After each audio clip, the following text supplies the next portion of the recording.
Welcome to Sewing Out Loud, the official podcast of Zede Sewing Studio. Here are your hosts, Zede and Mallory. Sewing Out Loud. Hello and welcome to the podcast. I'm Mallory Donahue. And this is Zede Donahue. And it's nice to be recording while I'm not on death's doorstep. I think that my family is finally getting over sickness. Mallory thinks she was really sick. I was really sick. Everyone was sick. The baby's still sick. God. Anyway, I shouldn't have said anything about getting better. Yeah. Why are you talking about it? They're probably gonna get sick again or get something else. All right. So today we're going to talk about mistakes that you can make in your sewing room that are Avoidable. Yes, that we've made, right? Right. Some of them. Some of them we haven't made, right, Mom? Probably not. Have you ever threaded with your presser foot down? Maybe not. That's what I was talking about. Maybe not. I have. I've accidentally done that on the serger. You yeah, know? if I've done it, it's been on the serger, I would say. I think so too. The but sewing machine's harder. More than that, what I do is sew with the foot up on the serger because I've threaded with it All up. right, let's just jump right in. Yeah. Okay. All right. So on your serger. And this is one way to avoid this, yes, right? Yes. Test, people, test. Okay, you should have scraps next to your serger at all times. Probably next to your sewing machine, too. We have like a bucket of scraps, right? Yes. Sizable scraps. They have all kinds of stuff in them, too. But so when I thread the serger, and I'm telling you, baby lock sergers only screw up if you do. Screw up, yeah. It's not the serger. But run, the first time I thread anything, I run a sample through or run a piece of something through to see if I've got stitch formation. I used to not do this. Right. I kind of resisted it because, 95% of the time. It works. Everything's just fine. But then I would see what really converted me here was serger class at the shop.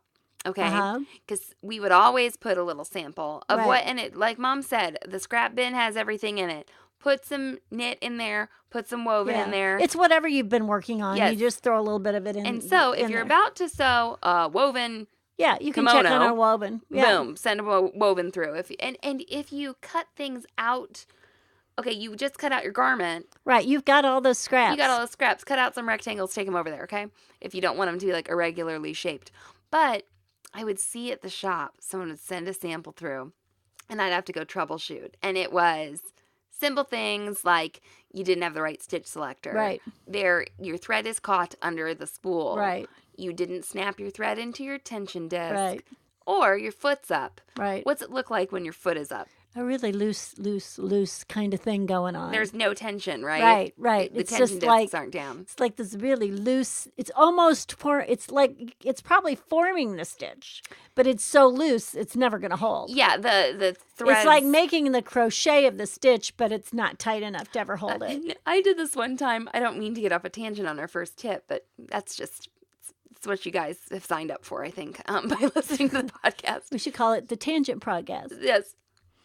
I was doing a live video one time. And you broke the needle 42 times. I broke the needle 4 times. And one time I was starting sewing with my presser foot up on accident, and it just, so I broke the needle. That can happen, right? Because the foot's not in the right position. Right. It doesn't happen all the time. But yeah, oh gosh, it was a wreck. And then one time I was making a skirt and I started sewing. It was supposed to be the simplest skirt. It's supposed to have an elastic casing and be a rectangle. Right. Okay.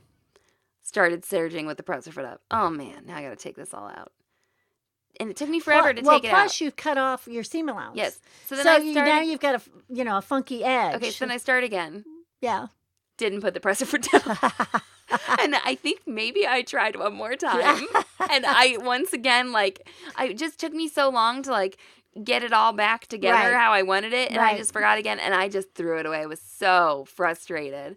So it looks really loose. It can sound funny. Oftentimes we can hear it from far away. I remember Sam was in here one day serging. And I said, oh, stop. The sound is different if different. You're paying attention. Yes. Why does this happen? Why does this happen on the serger?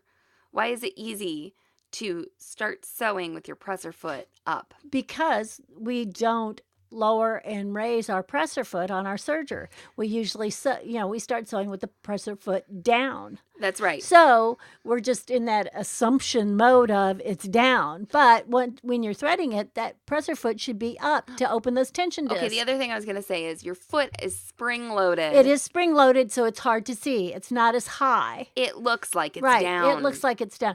And the noise is not as funky as if you did it on your serger. Sure, or your sewing machine. Or on your sewing machine, right. It's not quite as funky. So if you... Because first of all, your serger's loud. Yes, your serger's loud. So the toe of the foot will look like it is close to the feed it looks pretty close. And if your fabric is thick, it really looks close. And like you said, you're not in that habit of necessarily always putting it down. Right. You just don't fool with it when you're sewing. And I just want to interject here, Mom. Okay, let's do a separate podcast about all the ways you can thread a machine wrong. Oh, okay. Let's leave them out of this one because we have other ideas. That's a good idea. Isn't it a good idea? Yeah. Okay.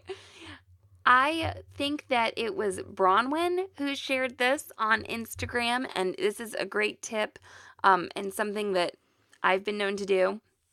Over pinning, this is all about layers. This little whatever.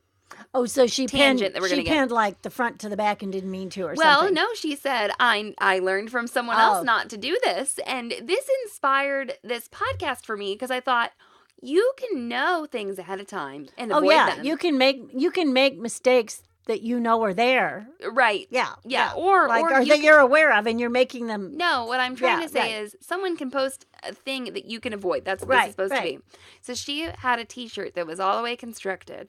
Okay, like side seams and everything. She's putting a pocket on it. And she said, I put my ruler, her big wide cutting ruler, between the two layers, between the front and the back, so she could pin the pocket on. Inside the garment, she pinned the pocket, and she did not accidentally pin her back to her front and then sew it on. So you can do that. You can place something in between there. It can be like a file folder. Right, okay? anything, right. Mm-hmm. So this is like on something that's already constructed. Right. Now, another thing you can do, if you know where your pocket should be, before you put everything together. Right. Put it on first. You could put it on first. But I do understand. I mean, and again, people will sew, a layer on that they don't mean to. Fabric gets folded underneath. Yes. So, that is something. Make sure it's clear. Make sure you're on the layers you want to be on. That's why a clean, space with probably an extension table is a good idea for most people. That helps a lot. Yeah, so if you are doing something and your garment or your other fabric gets folded underneath. Right. So always be with that left hand. I'm always kind of like feeling. I feel too. I feel smoothing. I sew by feel and what's under there and does it feel the same as I'm going through? And I would just welcome you to just get a little paranoid about something going right. under your foot. If you've ever done an immense amount of bridal alterations. Oh, gosh. Because you wind up turning that wedding dress inside out and upside down, and you're inside of it, and you don't want to catch an extra layer. Right. Because you don't ever want to touch that any more than you have to. Mm-hmm. It's like, you wrestle the dress. That's the only way to do it. Yeah. You wrestle the dress. So, making sure that's clear and taking that extra little thought and that extra little sweep of the hand underneath or whatever you need to do, there's nothing wrong with that. This can be especially dangerous on a serger. Yes. Where there's a blade involved. Because you cut. So you can cut. I was teaching a young man once how to slim up a pair of pants. Right. And I really thought we had it all out of the Sure. way. I mean, I guess what I'm saying is I don't really blame myself for this because you can't sew for someone, right. When you're teaching them. But he totally caught part of the leg into his seam. The other leg or the same leg? Same leg. Yeah. Let's just say they were really slim after that. Yeah. Well, and that's the other thing too. It doesn't even have to be that extra piece of fabric. It can be the same thing you're working on gets a double fold to it or that's something. That's awful. Yeah. That's terrible. Now, sometimes that can happen. It's not a huge deal. Right. I've had it happen where it's just a little pickup, and I'm like, okay, well, Right. that was a itty bitty part on my Right. waistband of my But like you underwear. said, with the surgery, you could be slicing into something. You could cut off Right. something. So you need, once again, be listening. Well, that's the other thing on your cutting table. It really should be totally clear when you start. Yeah. There shouldn't be pins on it. There shouldn't be other fabrics. There shouldn't be projects you've finished, or the jacket you're copying shouldn't be laying on the table. Oh gosh, this so ties into the issue Right. of So Long and So Happy that we just published. A couple of the tips were Right. have an IV pole in your sewing room. Right. So if you're copying something or you want something off your cutting table, an IV pole is a mobile hanging station. Right. Okay. And then also, I wanted to say that something I've almost done before is I've had out fabrics that I was like trialing. Yeah. And we roll up our fabrics. Right. We sushi our fabric. Yes, fabric sushi. You lay the smaller pieces inside the big piece, you roll it up. Okay. And I've been cutting and I'm like, oh, I'm getting close to like this fabric roll that I'm not using. It's just The laying one on my you're not cutting using. table Right. because I was looking at it or Right. something. Put it away, clear off that cutting table. And clearing it of pins, Mom, what a great idea. Yeah, because if you roll over or cut through a pin, scissors or rotary cutter, you've just screwed your blade. Right, yeah. You know, the other thing about cutting, and this was a rule of mine, Hillary and I taught this to each other during a big costume extravaganza one holiday weekend when we had to, I had to crank out a bunch of costumes. You know, those hundreds of costumes that's not possible for me to do. Well, I was doing that. But anyway, don't cut when you're tired. Yeah. You know, you can sew when you're tired and unsew when you're not tired. Then you can fix sewing. Cutting, it's hard to fix. It really is. It is hard to fix. And I'm thinking of one big thing we did, and I did fix it. Right. But I stood in the middle of the studio and just let out. swore for 5 minutes, and Hillary just stood there because we didn't know whose fault it was. You know? And she got paler and paler and paler, and then finally I said, "I think I have an idea." Well, if we ever do get to host a retreat, it's been kind of a crazy year with me having a new baby and stuff, but maybe we could have a performance piece of you with your string of sewing work. Do you remember when I was the costume fairy? No. You don't? What do you mean? All your life? I don't know. No. I wore a silver lame leotard and I had wings at yeah. do you remember that? Okay, silver lame leotard.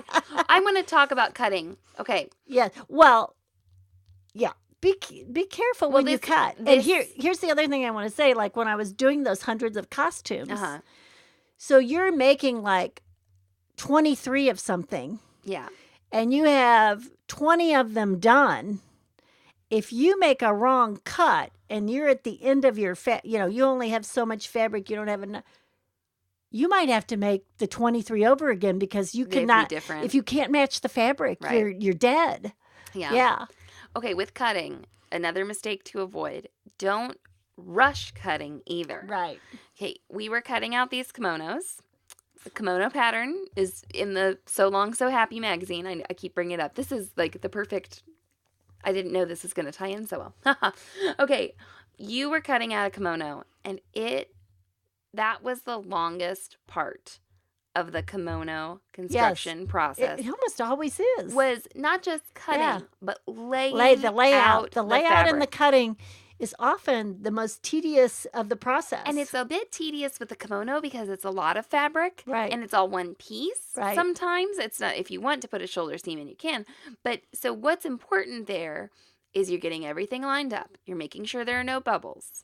And you've said before, and this is something that I've really tried to take to heart. All these sewing tips, all the knowledge you think you learn, right. all the shortcuts, they all depend on accurate cutting. We just did a podcast on children sewing. Mm-hmm. And in Nancy Zeman's book, she says, cut this out for the child. One reason the big person is the big partner, she calls it, I think. The big partner is cutting out the fabric is so that the little partner can be successful. Because if you are not correct in your cutting, it is not good. You can't. It's not going to work. No, you can't do. It's the first step in your process of getting it right. Right. So when you are laying out that fabric, making sure there are no bubbles underneath, no folds, No etc. ripples, whatever. You're running your hand across that fabric. And let's take a message break and then talk about wrong and right sides of fabric and left and right pattern pieces. Yeah. Hey, Mal. Hey, Mom. I heard you were easy. Oh, no. What does that mean? No, it means what you really heard was, wow, Mallory, your easy tee looks so good on you. Oh, yes.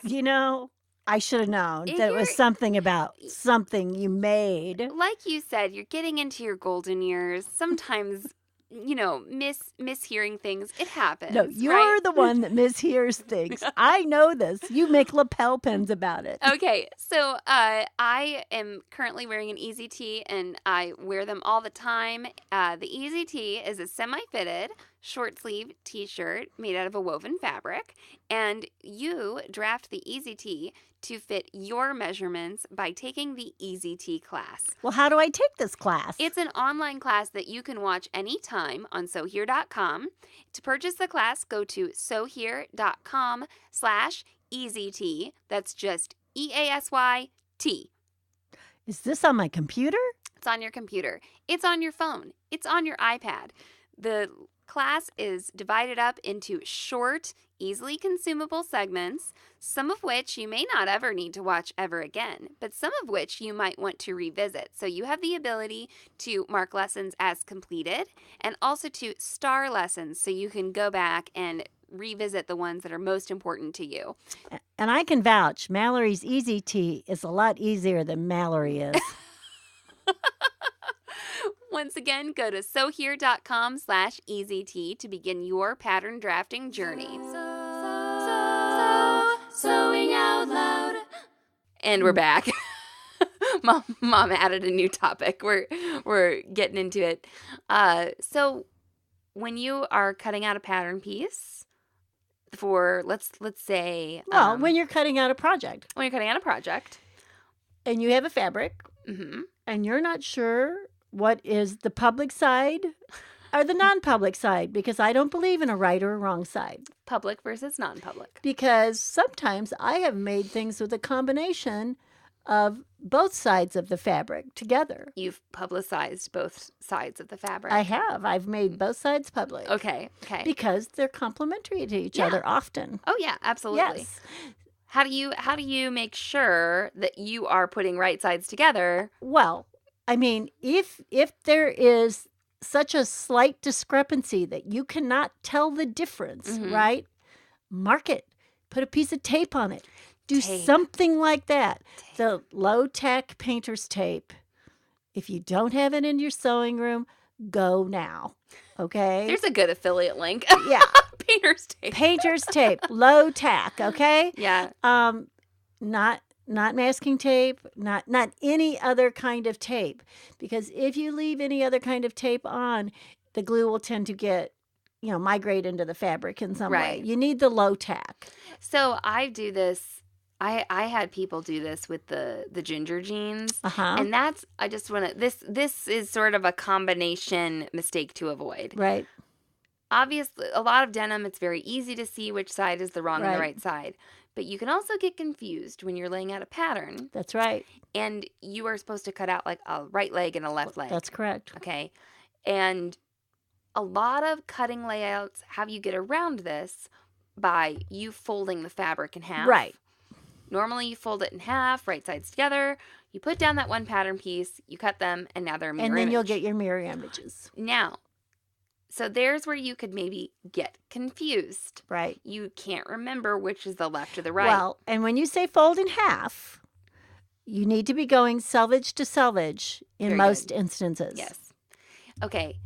So you can get confused there. So use your painter's tape to mark left leg, right leg. And what you can do ahead of time is make those labels. Yes. right out, left leg, right, which would be RLLL. However whatever you've decided your abbreviations are going to be.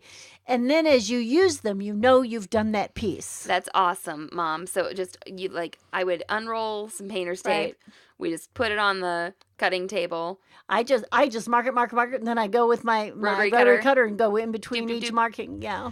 Okay, so that's where you are trying to keep left and a right leg separate. Or sleeve, whatever it's going to be. Or sleeve, da-da-da-da-da. But if you, that's on when you've cut out and folded fabric.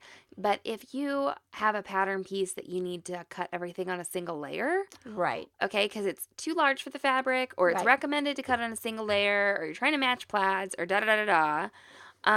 That's where that can get confusing, and you don't know if you've done it yet, and you have to flip your pattern piece over. And if you've cut one out already, what you do, and if you're confused, is you can take that piece you have cut out and you can look at it and you can lay it on the fabric, right side or wrong side together, and you will get the mirror image. Also, on your pattern, so I on the ginger jeans pattern, okay? Got a front leg and a back leg pattern. That's what you have. Yes. You can write on your pattern piece, okay? Yes. Like when you lay it down, this is actually the right leg. Yes. And then you can flip it over. That's right. And say left leg. Yes. If that confuses you. So your tip with the labels to know I've already cut out the left leg. Right. Or something is good to combine, I think, with that. So if you do ever draft your own pattern, let's say you draft your own t-shirt pattern. Right. And the sleeve is not symmetrical or something right. like that. Okay. What we're saying is sometimes the back of the sleeve has more fabric in it than the front of the sleeve. Yeah, so it's not cut on the fold. It does matter. So your hump is not symmetrical. Well, and your sleeve cap. I'll kind of take this back a little bit. You can do it anyway because you might be doing something with a fabric print. Or if you have a cuff. If you have a cuff. The cuff faces a certain way. Whatever. Yeah. So you can have a right and left sleeve. Yes. So when you lay that sleeve down on the fabric, you can write, this is the right sleeve, and then you can turn the pattern piece over and label that as the left sleeve. You need to figure that out, though. Same thing can happen. Same thing can happen with a split front, like on a jacket. Yeah. Or a shirt. Oh, there can be a left front and a right front. Yes. There might be more fabric on one side or the other because they may have you folding it back to get your placket. Yeah, what Mom is saying here is that there's only one pattern piece. Right. Sometimes, but they are having you cut two different. Right. They're telling you that to make, have this extra piece in there or whatever. And they will say, cut these out mirror image. So maybe you cut it out on a folded. And if you're not sure what's right or what's left, when you're looking at it, pick the pattern piece up, put it on your body and go, this will be on the left side, and it's supposed to be the piece with the extra piece on it. And then take it and lay it right down on that fabric, right side up. I've seen a lot of those. They don't necessarily tell you to fold back, like what would be the placket or whatever. It'll say cut here, it'll this say line cut, or whatever. It can get really confusing. Yeah. So labeling those pieces for the future, because a lot of us, we get to sew a half hour at a time. So should I tell you about Hillary's wedding dress? Sure. And how to avoid it. So Hillary had a 2-piece wedding dress, which would have been a corseted top, and a skirt. And she started out that she wanted a full skirt, and then she wanted a slim skirt, and then she couldn't decide what skirt she wanted. And I gave her she was getting married on Saturday, and I said, I will be deciding what kind of skirt you wear Wednesday morning at 10 a.m. if you have not given me a final decision, right? Right. So she gave me a final decision, and what she wanted is what I call a bell-shaped skirt. Okay, very, very almost a triangle. It was not real full, but it flared out. Right. But it was a long skirt, and it had a small train to it, right, in the back. So this skirt, I drafted this skirt in 4 pieces. Right. Okay. So it meant that the zipper was off center in the side back. Okay. Okay. Because there were no side seams. Mm-hmm. There were like a side front, two side fronts and two side backs. I get it. was it. 4 pieces. I'm gonna make some underwear like this. Yes, it was 4 pieces. Right. It was 4. I've been thinking about some because underwear. she kept saying, I don't want it to poof out. You know, So she you were just trying to really smooth the hip out. Yes, Yeah. she just wanted to come straight down. Straight. You know, and you can't do an A-line that big or you'll get this flat, funny look. Yeah. So you have to have those 4 pieces. Okay. So I'm embroidering this fabric and cutting it out and everything. And the last thing I really have to do just about is set the zipper, right? And it's only like a 7-inch invisible zipper. Right. This is not a big deal for me, right? So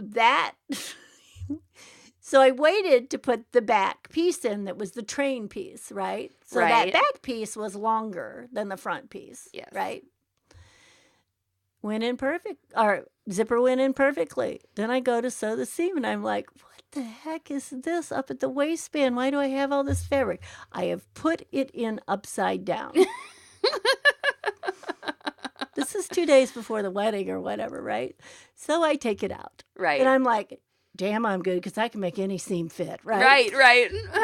But the train was up around the waistband, you know, and the waistband was down at the hem. Okay. Right. So I take it out and I put it back in the same way. I was really tired. So do you think... I was really, really tired. Okay, I remember that there was a person who was kind of helping you a little bit, or she said she was helping you. And she told me that you were doing that because you didn't want Hillary to get married. I remember her saying that.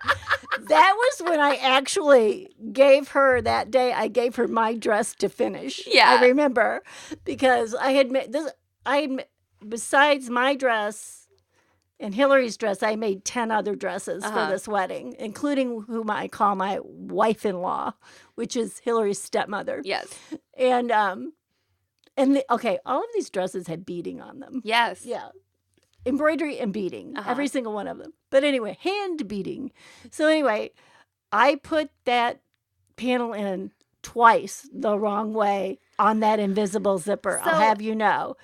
Why did I not write up and down or put an arrow on it? We just did an episode on marking pens, right? Yes. A couple weeks ago. I could, write yourself I a could have novel. done whatever I want. I mean, Yes. give Anything. me a break. Yeah. But, like I said, there I am ripping out this silk satin, but anyway, it worked out. And, I wanted to use it because it had some embroidery on it. I didn't want to have to cut it. That was... Right. So anyway, even the best of us do those things. I do remember one time putting an invisible zipper in at like 3:00 in the morning. And you guys have to know, I can almost do these blindfolded. And I put it in like 4 times. And what I really realized is I think I had it right the first time. I just was so tired. Well, I was just so tired. This just happened to you. I think we can wrap this up with, don't sew something important or complex while you are upset. Or tired. But also upset. Okay, I want to bring up the upset part. What's the upset? Because I think sometimes we try to sew when we are upset to make ourselves happier, right? So recently, once again, the zine, we were sewing up a vagina pillow, weren't we? Yes. And you went to sew in the invisible zipper. And you sewed it in, and you were like, "I've done it wrong. I'm so angry that we have to make this." And I was like, just wait, Mom." And you're like, "No, I know how to sew these invisible zippers in." No, she was just, it was off camera. No one's gonna believe me. Mom was a little mean about this invisible zipper, and I said, "Just wait." And I zipped it up. I was like, "No, look, you did it right," because we were doing the piping with the invisible zipper. Okay. It was in the piping. And the reason Mom was angry is not because necessarily she had to make a vagina pillow, but she had ordered one and it was subpar. It was substandard to me. It did not meet our specs. Okay. That's right. And specifications, not speculum. Well, plus it was a gift. I wasn't going to give. Why didn't you laugh at that joke? That was really speculum funny. joke? Yes. Okay. Thanks a lot. Thanks a lot. Somebody laughed at it. I hope so. In their car, driving to work. And we didn't cut out the silence there or anything. She just went on. She just didn't even laugh at my speculum joke, just so you know. But yeah, we weren't, you thought we were. Well, in the spectrum of things. That's not as funny. I'm not laughing at that because you didn't laugh at mine. Oh my God. We'd ordered one. You'd ordered one. We thought we were just going to add some, Well, it was like Christmas time and I had to get this, and this girl was like leaving town, and I was responsible for getting this gift for 3 other people, and I ordered this pillow, and of course, they don't give me a tracking number. Right. It comes like 3 days before I need the new vagina. And I even knew I was going to have to do some things to the pillow. Right. Because we were going to have to put bruises on it, right? And it comes, and I just kept looking. I even like didn't look at it for several hours and thought if I go back, maybe it's better than I think. And it was just ugly. Yeah, it was terrible. Awful. It was not high quality. Yeah. It was not what we wanted. And we're trying really hard right now to like outsource some stuff. I feel like. Yes. It's like we need to let someone else do something. Like, okay, maybe we can't hand make every Maybe I vagina don't have to pillow. make everything okay, in the whole yes, world. That's what I was trying to say. Right. Like, okay, we need to focus on what's important. But no, we had to do it. Don't have to make 42 wedding dresses for someone's wedding. That's right. Yeah. That's right. And, Exactly. And beat 110 candles and whatever it was. Oh, I forgot about that. Yeah, I beaded all those candles. Oh man. Yeah. Oh. Was I nicer? My wedding was less stressful a little bit? Yeah. Thank you. I think maybe. All well, right. no, you had that meltdown about the pole in the middle of the You tent. weren't even there. You didn't even see the meltdown. Mallory, that meltdown lasted for like a half a day. I went in my car and did it. No, you didn't. No, I got calls. You didn't see it. I got calls. You didn't see it. I got calls. She's just trying to make me feel bad again. Mallory's freaking out, Mom. You better get down here. I went and cried in my car. I don't know what else I could have done. Okay. All right. So mark your wrong and right sides of your fabric. Mark your left and your right sleeves or pant legs or shirt fronts or shirt backs. And mark your nap. And mark your nap. So if you've got velvet or corduroy or what's got nap, everything's got. So, the most bizarre things have nap nowadays that you don't even expect. But some, any velour of any sort could have a nap. Mark it. Put an arrow up or down, decide, and put them all in the same direction and know that you need to cut that way. Right. Okay, well, we think we'll have more mistakes that you can avoid in the future, but let's just recap. You can get those labels going with your painter's tape, and then you can also label your pattern piece if you wish. Go and write on the wrong side of the pattern piece which side of your body it goes to. Right. Okay? I think that's a good tip. I'm going to implement that all the time now. All right, you can get a hold of me at mallory@sewhere.com. You can follow us on Instagram. We're at Zede Sewing Studio and at the Self Sewn Wardrobe. And thank you for listening. So long and so happy. Thanks for listening to Sewing Out Loud. For even more expert sewing advice, visit sewhere.com.